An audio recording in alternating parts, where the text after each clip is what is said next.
O sangue ainda escorria pelas ranhuras do mármore quando a última chicotada rasgou não apenas as costas de Maria das Agulhas, mas também a última gota de paciência que restava no coração de Virgulino Ferreira. A agulha de osso, herança sagrada de sua mãe morta, estilhaçou-se em 1000 pedaços no chão do fórum, e com ela a última esperança de que a justiça dos homens pudesse ser limpa. Sente aí, que essa história vai costurar seu coração com linha de sangue e lágrimas. Porque quando a lei vira chicote na mão de covarde, só resta a justiça do sertão para dar o último ponto na história. Maria das Agulhas não tinha esse nome à toa. Era porque suas mãos faziam milagres com qualquer pano que chegasse até elas, fosse chitão barato de feira ou seda fina de coronel. Mas o verdadeiro milagre estava na agulha de osso que carregava sempre no bolso do avental. Herança da mãe, Conceição, que morreu de parto trazendo ela ao mundo. Essa agulha aqui, dizia Maria para os fregueses, já costurou vestido de casamento, mortalha de defunto e até bandeira de santo. Ela tem alma, sabe? Minha mãe passou pro lado de lá sussurrando uma oração nela. E era verdade. A agulha nunca quebrava, nunca entortava, e parecia que sozinha escolhia o ponto certo para cada trabalho. Quando Maria costurava vestido de noiva, a agulha dançava delicada como suspiro. Quando costurava roupa de luto, ela pesava na mão como se carregasse toda a dor do mundo. Naquela manhã de março de 1927, no povoado de Santana do Ipanema, Maria acordou com o coração apertado. A agulha tinha caído no chão durante a noite. Primeira vez em 20 anos. Sinal ruim, pensou ela, mas não sabia o quanto. O juiz Gaspar Mendonça devia 3 vestidos. Um para a filha, outro para a esposa, e um terceiro para a amante que toda a cidade conhecia, menos a esposa. 15.000 réis, dinheiro que faria diferença na vida de Maria, viúva há 2 anos e mãe de 3 meninos pequenos. Doutor Gaspar, disse ela na porta do fórum, chapéu na mão e agulha no bolso. Vim cobrar o pagamento dos vestidos. O juiz nem levantou os olhos do papel. Homem gordo, bigode encerado, aliança de ouro que nunca saía do dedo mesmo quando estava com a amante. Que pagamento, mulher? Não me lembro de ter pedido nada. 3 vestidos, seu doutor. Ah, senhorita Eulália ficou linda no casamento. Ainda bem que o cetim chegou a tempo. Você está me acusando de não pagar minhas contas? A voz dele engrossou como trovão distante. Uma costureirinha reles ousando questionar um magistrado?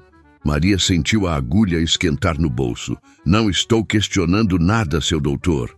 Só quero receber o que é meu por direito. Por direito. Essas 2 palavras foram como tapa na cara do juiz. Ele se levantou devagar, os olhos injetados de raiva. Soldado Santos, venha cá. O soldado apareceu na porta já sabendo que não ia ser coisa boa. Conhecia o gênio do juiz, e quando ele chamava assim, era sinal de que alguém ia sair machucado. Essa insolente aqui está me desrespeitando em meu próprio fórum. Chicoteiem ela até aprender qual é o lugar dela. O mundo de Maria desabou. Ela nem teve tempo de se defender. 2 mãos grossas a agarraram pelos braços, arrastando-a para o pátio interno do fórum, onde havia um tronco de aroeira que servia para correções dos mais rebeldes. Por favor, doutor, tenho 3 filhos pequenos, não posso levar surra. Mas o juiz já tinha virado as costas, voltando para sua mesa como se nada tivesse acontecido. O soldado Santos, homem do interior que sabia distinguir certo de errado, hesitou por um segundo, mas a farda pesava mais que a consciência. A primeira chicotada arrancou um grito que ecoou por toda a praça. A segunda rasgou o vestido de chita e a pele junto. A terceira foi a que quebrou a agulha. Maria ouviu o estalido fino do osso se partindo no bolso e sentiu como se fosse o próprio coração. Não gritou mais, apenas chorou em silêncio, vendo os pedacinhos da herança da mãe espalhados no chão de pedra. Agora aprendeu? Perguntou o soldado, sem jeito, limpando as lágrimas dos próprios olhos. Santos sabia que tinha acabado de quebrar algo mais que uma agulha, tinha quebrado a própria alma. Maria se levantou devagar, juntou os pedaços da agulha e os guardou no bolso. Quando levantou o rosto, não havia mais lágrimas, apenas uma promessa silenciosa que ela fez para a mãe morta. Aprendi, disse ela, que a justiça dos homens é podre como fruta passada, mas a do sertão ainda está verde na árvore. E foi nessa hora que o vento mudou de direção, trazendo um cheiro de terra seca e pólvora que Maria conhecia bem. Cheiro de cangaço. Naquele final de tarde, quando Maria das Agulhas voltou para casa com as costas em carne viva, ela não sabia que suas lágrimas eram sementes de uma vingança que faria tremer até os alicerces do fórum. Comadre Francisca foi a primeira a saber.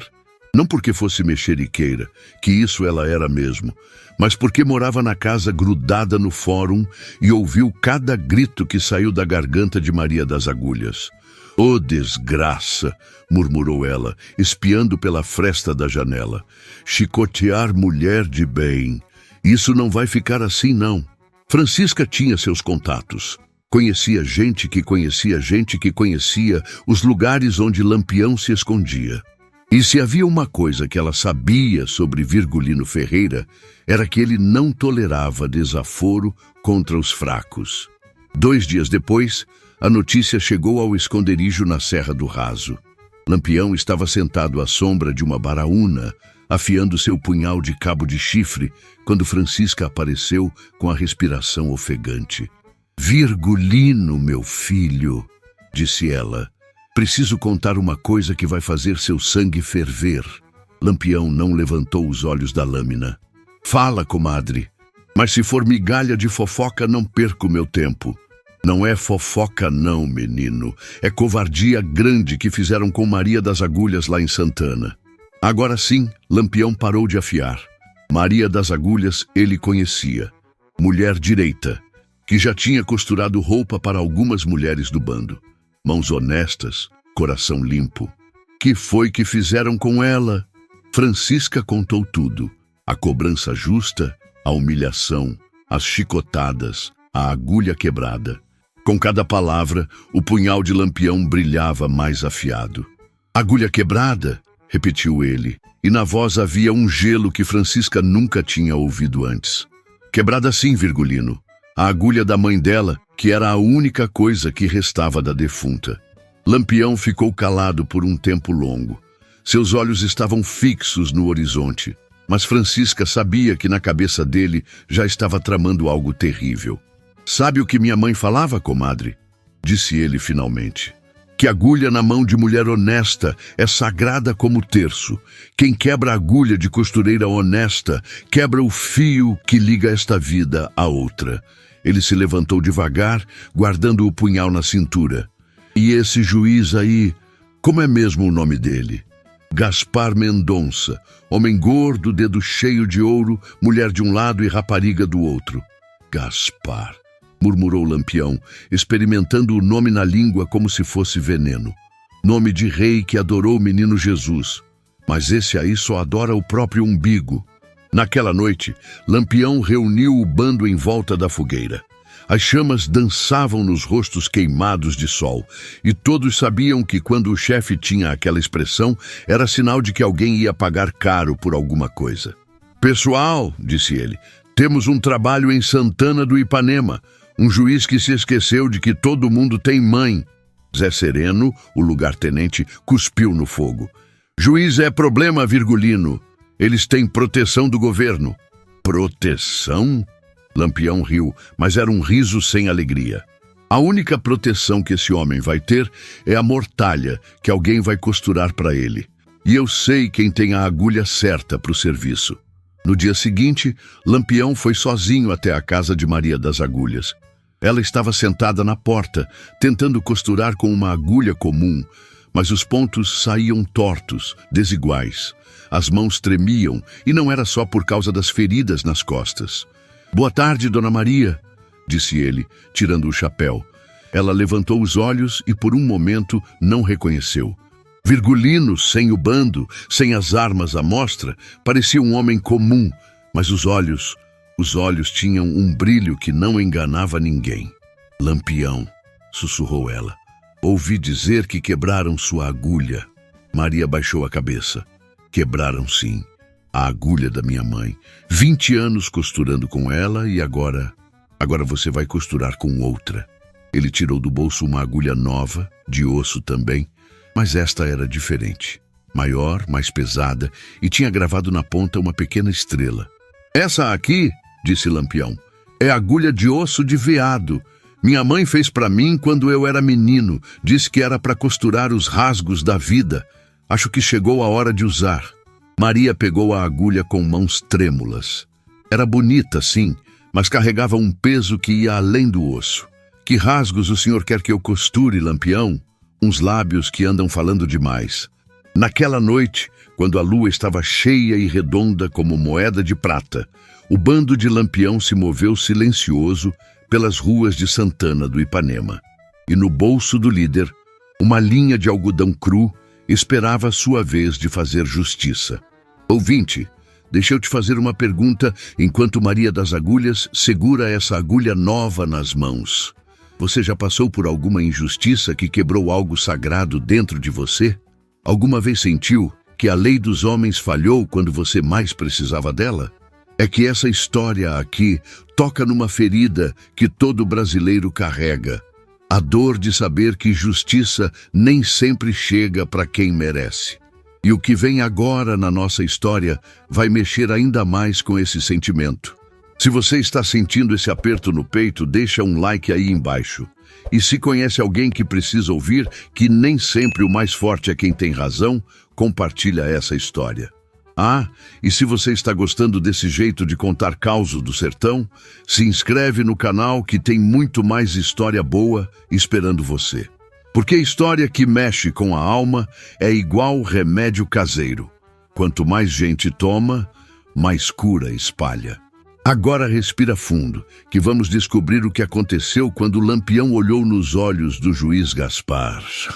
O gabinete do juiz Gaspar Mendonça cheirava a charuto cubano e água de colônia francesa. Nas paredes, diplomas e retratos de políticos importantes. Na mesa, uma garrafa de conhaque e papéis oficiais que decidiam a vida e a morte de gente simples. Eram 2 da manhã quando o Lampião empurrou a porta devagar. O juiz dormia na poltrona de couro, a barriga subindo e descendo como fole de forja. Ao lado, uma foto da família. Esposa, filha, 2 filhos pequenos. Lampião olhou para a foto e por um segundo hesitou. Todo homem ruim já foi menino bom um dia. Mas aí lembrou das costas de Maria das Agulhas e o coração endureceu de novo. Acorda, Gaspar. O juiz abriu os olhos devagar, ainda meio bêbado de sono e conhaque. Quando viu Lampião parado na sua frente, com o punhal na mão e a agulha na outra, o sangue gelou nas veias. Não me mata, Lampião. Tenho família. Família. Virgulino se sentou na cadeira em frente à mesa, como se fosse uma visita comum. Engraçado você falar em família. Maria das Agulhas também tem. 3 meninos pequenos. Eu não quis fazer mal à mulher. Foi só uma lição. Lição. Lampião riu, mas era um riso amargo. Você sabe qual foi a lição que eu aprendi quando era menino, Gaspar? O juiz balançou a cabeça, tremendo. Eu tinha 8 anos, começou Lampião, quando um delegado veio na nossa casa procurando meu pai.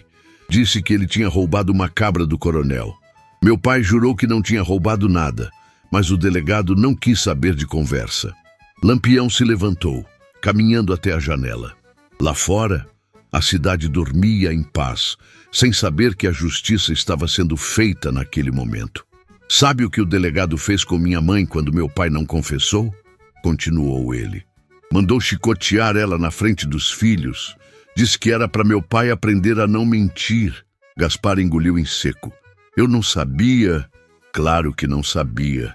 Homem como você nunca sabe o que faz com os pobres. Para vocês a gente é bicho mesmo. Lampião voltou para a cadeira, mas agora seus olhos estavam diferentes. Não era mais raiva, era algo mais frio, mais perigoso. Minha mãe morreu 3 meses depois. Não das chicotadas, não. Morreu de vergonha, de tristeza, de saber que neste mundo não há justiça para quem não tem dinheiro. Por favor, Lampião, por favor o quê? Por favor, não faça comigo o que você fez com ela? Virgulino se inclinou sobre a mesa. Sabe qual é a diferença entre você e eu, Gaspar? O juiz não respondeu. Você machuca os fracos porque tem medo dos fortes. Eu machuco os fortes porque não esqueço dos fracos. Lampião tirou do bolso a linha de algodão cru. Era grossa, resistente, do tipo que não arrebenta fácil. Agora vou te dar uma lição que você não vai esquecer.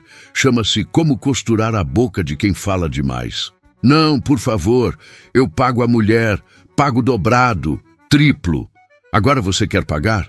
Lampião balançou a cabeça. Tarde demais, Gaspar. Agulha quebrada não tem conserto. Foi nessa hora que o juiz fez algo inesperado. Chorou. Não chorou de medo. Chorou de remorso mesmo. Lágrimas grossas que escorriam pela face gorda. Eu também tive mãe, disse ele entre soluços. Ela me criou sozinha, meu pai abandonou a gente quando eu era pequeno. Ela lavava roupa para os outros para me dar estudo. Lampião parou com a agulha no ar. Ela dizia que eu ia ser doutor, que ia defender os pobres, que ia fazer justiça. Gaspar continuou chorando. Mas quando eu virei juiz, esqueci de tudo. Esqueci dela, esqueci de onde vim. Virei igual aos homens que humilharam ela. Por um momento, apenas o som do choro preencheu o gabinete. Lampião olhou para a foto da família na mesa e viu não o homem poderoso, mas o menino abandonado que se perdeu no caminho. Sua mãe ainda é viva? Perguntou ele. Morreu ano passado. Nunca mais conversei direito com ela depois que virei juiz. Tinha vergonha de dizer que eu virei igual aos coronéis que ela odiava. Gaspar engoliu seco. Minha filha Eulália me perguntou outro dia por que a moça da costura chorava tanto quando saiu do fórum. Não soube o que responder. Lampião ficou em silêncio por um longo tempo. A agulha pesava na sua mão como se fosse feita de chumbo. Sabe o que ela diria se te visse agora? Perguntou finalmente. Que eu virei tudo o que ela não queria que eu fosse. Naquela madrugada, entre o pranto de um juiz arrependido e a justiça fria de um cangaceiro, o destino de Santana do Ipanema se decidiu com uma agulha de osso e uma linha de algodão cru. O que aconteceu naquele gabinete, ninguém soube direito. Uns dizem que Lampião costurou mesmo a boca do juiz, outros que apenas fez uns pontinhos pequenos para ele lembrar da lição. Mas o que todo mundo viu foi o resultado na manhã seguinte. Gaspar Mendonça saiu do fórum com a boca marcada por pequenos pontos vermelhos. Não eram feridas profundas, mas pareciam picadas de alfinete. Na mão, carregava uma sacola de dinheiro que ele mesmo foi entregar na casa de Maria das Agulhas. Dona Maria, disse ele, com a voz rouca e os olhos ainda inchados de tanto chorar, vim pagar minha dívida e pedir perdão. Maria estava sentada na porta, costurando com a agulha nova que Lampião tinha dado. Os pontos saíam perfeitos, como se a agulha conhecesse o caminho sozinha. Não precisa pedir perdão para mim, disse ela, sem levantar os olhos da costura. Precisa pedir para sua mãe, que está lá em cima vendo o que você anda fazendo. Gaspar se ajoelhou na terra batida, na frente da casa humilde. Como a senhora sabe da minha mãe? Porque toda mãe que perde filho para soberba fica rondando até ele aprender a lição. O juiz chorou de novo, mas agora era um choro diferente. Era choro de quem está encontrando o caminho de volta para casa. O que eu faço agora, Dona Maria? Aprende a costurar, disse ela, oferecendo uma agulha comum. Costura os rasgos que você fez na vida dos outros. Costura as feridas que você abriu nos corações. E costura seu próprio coração de volta no lugar certo.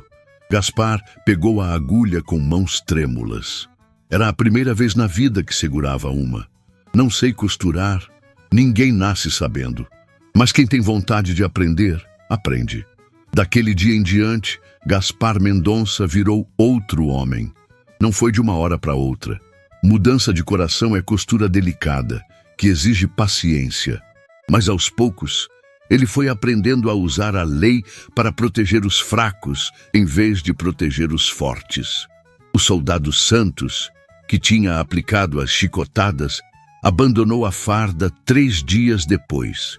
Dizem que ele foi embora para o interior, virou lavrador e nunca mais levantou a mão contra ninguém.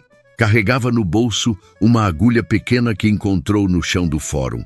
Lembrança de que alguns quebrados não têm conserto, só transformação. Os pequenos pontos na boca do juiz foram cicatrizando, mas deixaram marcas finas como fio de linha. Toda vez que ele ia falar alguma coisa cruel, as marcas ardiam, lembrando-o da lição. E Maria das Agulhas? Ela continuou costurando com a agulha de Lampião. Mas agora, além de vestidos e camisas, ela costurava bandeiras. Bandeiras brancas que as mulheres do povoado hasteavam quando queriam paz. E bandeiras vermelhas que elas hasteavam quando precisavam de justiça. Lampião nunca mais voltou a Santana do Ipanema. Dizem que ele mandou um recado através de comadre Francisca. Diga para Dona Maria que a agulha é dela agora e que toda vez que ela costurar, lembre que justiça é como alinhavo. Tem que ser feito com cuidado, senão desmancha tudo. A última vez que alguém viu Maria das Agulhas, ela estava ensinando as meninas do povoado a costurar. Dizia que agulha na mão de mulher honesta é a arma mais poderosa que qualquer rifle. A agulha fura, mas também cura, ensinava ela. Rifle só fura. Por isso que o mundo precisa de mais mulheres com agulha e menos homens com rifle.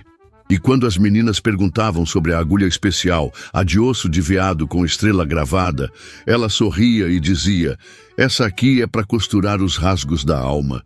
Rasgos que só aparecem quando a gente cresce e esquece de onde veio. Naquela época, as pessoas ainda contavam que nas noites de lua cheia, quando o vento soprava do lado certo, dava para ouvir o som de uma agulha atravessando o tecido. E quem prestava atenção direito sabia que era Maria das Agulhas, costurando os rasgos do mundo com linha de estrela. Anos depois, quando Lampião já tinha virado lenda e Gaspar Mendonça já tinha morrido de velho, dizem que em paz com a consciência, as crianças de Santana do Ipanema ainda brincavam de costurar justiça. Elas pegavam pedaços de pano e agulhas de madeira, fingindo que eram grandes costureiras capazes de consertar o mundo. E sempre que uma criança era injustiçada, as outras diziam: calma, que vamos chamar a costureira do Lampião, porque no sertão, lenda que nasce do sangue e da lágrima nunca morre. Vira cantiga, vira história, vira ensinamento que passa de avô para neto até o fim dos tempos. E se hoje você for em Santana do Ipanema e prestar atenção, ainda pode ouvir o eco da agulha de Maria das Agulhas, costurando os retalhos da humanidade com linha de esperança e pontos de justiça. Porque toda justiça verdadeira começa com fios simples, mas pode virar tapeçaria que cobre o mundo inteiro.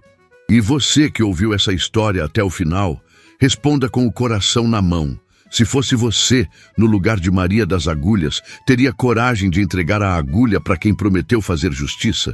Ou teria medo de que a justiça virasse vingança? Comenta aí embaixo sua opinião. Compartilha essa história com quem precisa ouvir que justiça verdadeira não é aquela que vem de cima para baixo, mas a que nasce do coração dos que sabem o que é sofrer injustiça. E se você conhece alguma história parecida, algum caso de justiça do sertão, me conta aí, porque história boa é que nem linha forte, quanto mais gente puxa, mais resistente fica. Deixa seu like se você acredita que ainda existem pessoas como Maria das Agulhas no mundo. Se inscreva para ouvir mais causos do sertão que vão mexer com sua alma. Compartilha com aquela pessoa que precisa aprender que a agulha na mão certa é mais poderosa que qualquer arma.